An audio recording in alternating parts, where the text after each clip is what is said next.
It's natural to attach a sense of permanence to situations, especially if it's your first experience in that situation.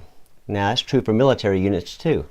When I joined the Guard, when I joined the 205th Medical in Kansas City, and I met the first sergeant and the commander and the full-time staff and all the soldiers, I assumed naively that all these people would always be there forever. But if you've been in the Guard any length of time, you know that that's just not the case. That's not the way it goes. Since I joined the Guard in 2007, I've had 42 leaders, or better put, people of influence, come and go in my chain of command. That's not even counting the rank and file soldiers of those units. Now, who I count in this group of 42 are the commanders, the first sergeants, full-time unit staff, readiness, admin, training, supply NCOs, and platoon sergeants. 42 so far. These are soldiers that possessed at least some capacity to influence my career and my attitude. A little history about me. When I did my active duty Army stint, 1986 to 89, I was a completely different soldier than I am today.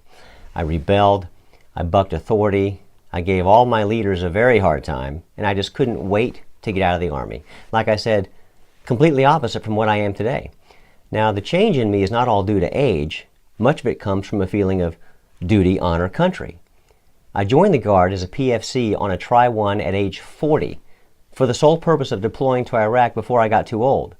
When I got back, I found out that I liked it, I'm good at it, retirement benefits and so forth, so I keep re-enlisting. My plan is to be State Sergeant Major, at the very least to retire as a Command Sergeant Major. And on my current track, I don't see any problem with that. As a 40-year-old PFC, I may have been wearing E3 rank, but I was already seeing things as an E7. I'd watch all the platoon sergeants do what they do, and I'd prepare myself mentally for doing that job. By the time I made E5, I was already thinking like a first sergeant. Now, as an E7 filling an E8 role, I'm already thinking like a Command Sergeant Major at the highest levels.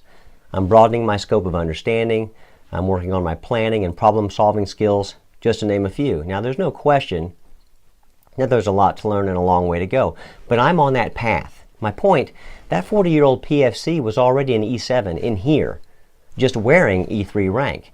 The rank had to catch up to the soldier, which is still the case with me, but don't be the other guy that has to catch up to the rank that you're already wearing. Because if that's the case, you're probably already doing a great disservice to the soldiers underneath you.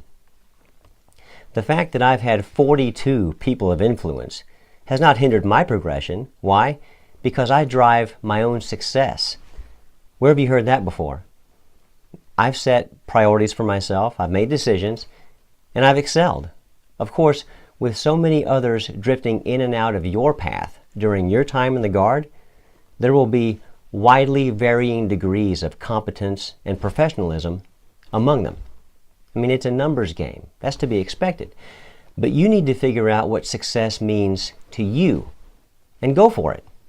Use mentors to help you figure that out.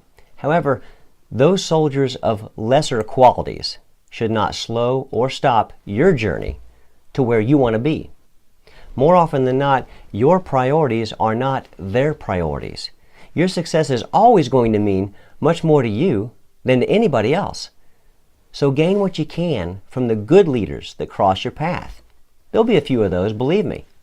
As for the others, well, you may just have to tolerate them for the short time that you're together. But keep in mind, all these people, the good and the bad, will come and go with regularity. In the end, what you're left with is you. Don't get hung up on your current cadre of varying quality individuals.